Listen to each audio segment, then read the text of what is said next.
Here we go! Week 18, and the Giants need to win to get into the playoffs. I thought last week there might have been a chance we could make it in with a loss this week.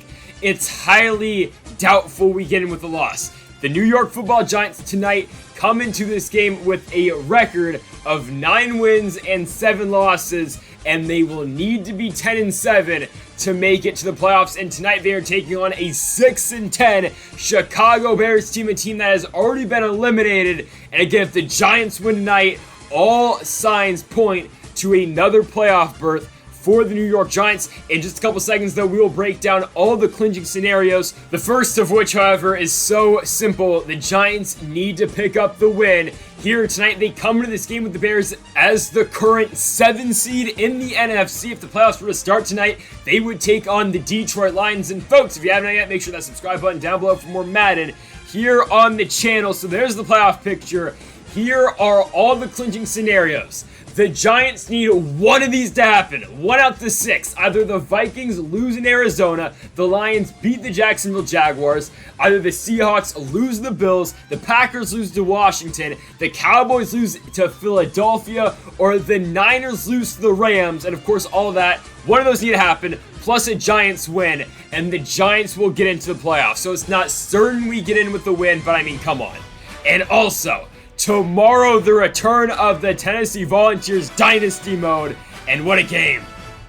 Tennessee, Pittsburgh, both squads undefeated. It will be Joe Milton still getting the start with Hendon Hooker still out. And it will be Kenny Pickett, of course, the starting quarterback of the Pittsburgh Panthers, one of the Heisman hopefuls. What a game we have in store for you tomorrow. But first, here comes the Giants' regular season finale, as of course we need to beat the Bears. We will be looking at scores in the bottom of the screen as well, but again, the Giants have to take care of business. There's the completion to Allen Robinson, though. It's a 20-yard game for Chicago. They are now over midfield, and there's a handoff to David Montgomery. Montgomery's got the first down to the 26, and the Bears are driving early against this Giants defense. 2nd and 9, they hand it off to the backup running back, and it's Kenyon Drake. Drake for the first down to the New York 15-yard line. It will now be a 1st and 10 for the Bears. They go back to Montgomery. Good blocking upfield. And David Montgomery with the first down and a gain of 11 down to the 4. Sets up for a 1st and goal. They go toss to the right. Back to David Montgomery. Bounces off 2 tacklers. And David Montgomery's into the end zone. The Bears are trying to play the spoilers here tonight, and they go up 7-0 early against the New York Football Giants. Out comes Daniel Jones. Nothing like his MVP season, but still productive. 3,800 yards, 23 touchdowns, 19 picks, looking to try to get over that 4,000-yard mark this season. We will start in a 1st and 10. Jones to his left. He has got Cooper Kupp. Kupp for a big play to start this one off. It's a gain of 36 down to the Chicago 34. It's a new set announced for the Giants from the 18-yard line. Jones out the empty gun, staying still in the pocket, now scrambling to his right. Jones gonna try to lead his receiver, and he gets it to Kadarius Toney. Toney's in the end zone, and the Giants tie this one up at 7 just a couple plays later. This one's all knotted up, back at 7. Out comes the Bears offense on a 3rd and 5 from the 30-yard line. Fields dropping back, looking to throw, stepping up in the pocket, hit as he throws, and Xavier McKinney's gonna pick it off. McKinney's gonna get it right back. Fields was going to Andy Isabella instead. The former Alabama safety will make the play, and the Giants now have it over midfield down to the 43 for a 3rd and 5. Jones scrambling to his right, and he gets it off to Kadarius Toney once more. Toney's 2nd grab of the game gets the Giants down to the Chicago 30-yard line for a 1st and 10. Now from the 19, play action fake for Jones will be the final play here of the first quarter. Jones going to scramble to his left. He's got room to work, and Daniel Jones will step out of bounds at the 4-yard line. So give Danny Dimes a gain of 15 as we go into the second quarter. This one, though, all tied up at 7 with the Giants again, though, deep into Chicago territory. 3rd and goal for New York from the 8-yard line. Jones dropping back, looking to throw the football. Daniel Jones to his right, gets it to Saquon Barkley. Barkley, though, of course, won't get in the end zone. It will be down at the 6-yard line, and the Giants will be forced to kick a field goal. It's a 23-yarder for Tyler Bass. He's got it, so the Giants go up by 3 by a score of 10-7, with the Bears getting the football back from the 33-yard line. Fields dropping back to his left. He's got a completion to Allen Robinson. Robinson bouncing off a tackle, and he's going to pick up 13 yards down to the 46. They're now over midfield down to the 43. Fields looking to his left. He's going to get that one off. James Bradbury. Oh, no. Allen Robinson's going to come down with it. Bradbury just can't make a play, and the Chicago Bears will retake the lead. It is 14-10 Chicago with 4 minutes to go here in the second quarter. It is a 2nd and 3 for the Giants offense, though. Jones looking to his left. He's got Kadarius Toney. Toney beats 2 Chicago defenders to the outside, and Toney will get the Giants over midfield down to the 41. Andrew Thomas, our left tackle, gets hurt on the play, and he's out for the year, so that kind of sucks. But the Giants now, from the 29-yard line, Barkley going to scramble his way down to the 15-yard line after that catch. And also, I forgot to mention, J.C. Treader's out for the year too, our starting center. So we're now without 2 of our starting linemen, but it really doesn't matter to Saquon Barkley. He's still running the football tremendously. He gets it down to the 3-yard line on that run for a 2nd and goal. Jones looking to throw to his left. He's got Cooper Kupp. Kupp's into the end zone. The Giants are going to retake the lead before the end of the half. The Bears will not be able to score on their possession, so the Giants go up by 3 by a score of 17-14 before this third quarter. Again, you'll win, and you're most likely in for New York, and it's looking good so far. 1st and 10 for the G-Men from the 38-yard line. It will be a handoff to Saquon Barkley to get this half started, and Barkley will get the Giants down to midfield. 58 yards so far in the day for Saquon. 2nd and 10 here for the Giants. They go halfback draw. Barkley again getting another carry, and Saquon juking his way down to the Chicago 39, giving him 69 yards now on the game. Now a 3rd and 7 from the 36. Jones dropping back, looking to throw the football. He's going to air it out over the middle, and it's Kadarius Toney once more. Toney staying on his feet, down to the 17. And now the Giants will have it for a 1st and 10 from that 17-yard line. Jones dropping back. He will get it off to a screen to Saquon Barkley, and there is no Chicago defender anywhere in sight. Barkley's going to take it all the way in, and the Giants extend the lead. They will now make it a 24-14 game here in the third quarter. As the Bears get it back, it's a 2nd and 15 from the 42. Justin Fields looking to throw, and there's a sack. Fletcher Cox is going to get to him for the 2nd time in this ball game. And now it will be a 3rd and 23 for Chicago. Fields going to arrow on out. Xavier Howard, though, is there to make the play, stopping Darnell Mooney of catching that football. And the Giants offense gets it back from the 23-yard line. On a 3rd and 5, we dump it off to Saquon Barkley and let the man work. Barkley for a gain of 23 down to the 46-yard line, sets up for a 1st and 10 from the Chicago 43. Jones looking to his right. He's going to get it to Kadarius Toney. Toney's got to break off his defender, and Kadarius Toney's going to score. It's this high-powered Giants offense, guys. It's all that it is. The Giants will extend the lead. They go up now by 17 points. It's 31-14. And again, you gotta win this game if you're gonna have a shot at the playoffs. And there's Ojulari. Big sack from the 15-yard line. It's Azeez Ojulari. He gets to Justin Fields, and it's a 3rd and 17 now for the Bears from the 18-yard line. Fields again being pressured out the pocket. He will go down again. It is Fletcher Cox's 3rd sack of the ball game, and on a 4th and 24, the Bears will punt the football back to the Giants. With the 2nd left in the third quarter, we will go halfback screen to Saquon Barkley. Barkley to the outside, going to try to hurl a man. Don't know how smart that was considering all of Saquon's past injury experiences, but he's all right. The Giants go to the 4th quarter up again by 17 points, 31-14, and still with the football. Okay, 2nd and 8 from the 19-yard line. A touchdown here can really put this game on ice. Jones on a play action fake over the middle. Wide open Kadarius Toney, and I think that's going to do it. The Giants extend the lead to 24. I don't know if you saw it on the bottom of the screen earlier, but the Cowboys up by 7 points right now against the Eagles. There it is again. 21-14 for New York. Fields will keep on a read option right there. He will score a touchdown. So maybe the Cowboys do beat the Eagles. That will rule out us winning the NFC East.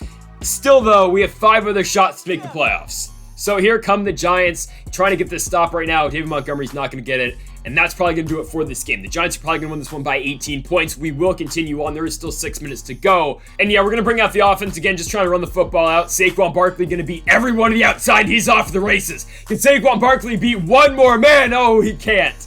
Saquon's pushed out to 27, but look at that, 140 rushing yards on the day for Saquon. There's that Vikings-Cardinals score, tied at 14. If the Cardinals win, we are in the playoffs, and if a Jordan Love-led Vikings team gets in and not us, oh my goodness, that's going to piss me off. That's going to be bad. On a 3rd and goal, though, we go tight end jet sweep. Evan Ingram's going to get into the end zone. He's going to taunt in the process. Hopefully, he doesn't get 15 yards, because if that was real life, I mean, he would have gotten one on that play. Did you see the call on Elijah Penny in real life on Monday night? I mean, you gotta be joking. You look at the New Orleans Tampa Bay score, that doesn't matter. It's a tie. Who cares? The Bears get it back with 8 seconds left in Darnell Mooney. I mean, there's the fantasy points. If you're in your fantasy championship game here in week 18, I mean, that just did wonders for you. And you have Darnell Mooney, I don't know. He's going to score. He's going to put some points on the board for the Bears. But in the end, the New York Giants are going to win this one huge. They're going to win it by 18 points by a score of 45-27. And now it just comes down to this. Maybe the Cardinals got the win against the Vikings. Maybe the Eagles came back against the Cowboys. Those are the only 2 games at this 1 o'clock start time. The rest are 4:05 games. We'll see, man. Again, we just need one of them to go our way, and we are into the playoffs. There's so many different possibilities. We will check in just a second, but just looking back at this Giants-Bears game, it was the game the Giants needed as they look to move on to the playoffs next week. It was a great momentum booster. Daniel Jones has a good final game of the season. Saquon Barkley ran for, over 150 yards. Jones threw for 5 touchdowns, 287 yards. Barkley didn't get into the end zone, but still, we got a rushing touchdown with Evan Ingram instead. And it was a good game for the Giants. Here we go, though. Moment of truth. Did we get into the playoffs? Did one of the 6 go our way? We will advance the week and just cross your fingers. I mean, here we go, man. We're going to see right now going to wild card weekend and... Wow, we didn't get in. You got to be joking. Unbelievable. Unbelievable. All of the 6 went the wrong way. We'll check the playoff bracket in a second. I mean, we'll check it right now, but all 6 went the wrong way. Yep, there it is. The Cowboys remain 1. The Niners are 2. The Vikings are 3. The Saints are 4. Lions 5. Packers 6. And the Seahawks at 7. Yikes. Just absolute yikes. I mean, we could have had any spot. All of them except for 4, because 4 is going to the NFC South winner. This is what happened. It was a 4-way tie at 10-7. It was 4 teams for 3 wildcard spots. The tiebreaker for 3 or more teams is the record between all these teams in the regular season. The problem is, we only played one of these teams. The Lions, Packers, Giants, Seahawks. We only played the Seahawks. We lost the game. It was week 3. We lost 28-21, I do believe. That game decided our season. The 3 other teams played each other. The Lions and the Packers are in the same division. They played each other twice this season. And the Seahawks, they played the entire NFC North, but they lost both those games. The Lions, again, beat everyone here on this list except for us because we didn't play them. But the Seahawks lost to the Packers, they lost to the Lions. So that's how the Packers have their 1 win. The Seahawks get their 1 win from us, and we just weren't given the opportunity for the next 2 games. It's honestly a flaw in the tie-breaking system, but I guess I get it. But yeah, in a situation like this, I don't think this has ever happened. It obviously hasn't happened yet because with the 3 wildcard system, I mean, they haven't had 3 wildcards since what? I mean, we got to go to like the 1990s, I believe they had 3 wildcards. I'm not 100% sure on that, but I think they did back then. I don't think this has ever happened. Again, it's kind of a flaw in the tie-breaking playoff system, but yeah, there's nothing we can do about it. We just didn't get in. And that just sucks. Nothing else to say about it. We don't get in with 10 wins, 10-7. You finish the season on a 2-game winning streak. You beat the Cowboys, you beat the Bears. You needed 1 out of the 6 different scenarios to go your way, and just none of them happened. So that just sucks. I got nothing else to say. We're going to take a short break from the Giants franchise. We'll be probably back by the end of the week, but going to take a couple days off here with the Giants franchise. We'll regroup in the offseason. We will be back, and you know what? I'm going to pull a Sean McVay, and I'm going to trade all our draft picks for big star players, because honestly, that's what we got to do at this point. I'm sick of losing. We made it to the playoffs twice. We lost in the Super Bowl, lost the NFC Championship game. Now we don't even make the playoffs. Nah, we're going full Sean McVay mode. We are trading every single draft pick I have, and we're going all out to win the damn thing next season. Yeah, it's that simple. But folks, thank y'all for watching episode number 80 of the New York Football Giants franchise mode here in Madden 22. Not the result we wanted for this season, but we will be back, and also, we'll be back tomorrow for the Tennessee Volunteers Dynasty. Oh my goodness, what a game. Pittsburgh and Tennessee, you're not going to want to miss it. Back here on the channel, 4 p.m. Pacific, 7 p.m. Eastern. Again, do not miss this game. Episode 2 of the Tennessee Volunteers Dynasty. We're just getting started. So, folks, thank y'all for watching. Make sure that subscribe button down with more. And Mamba forever.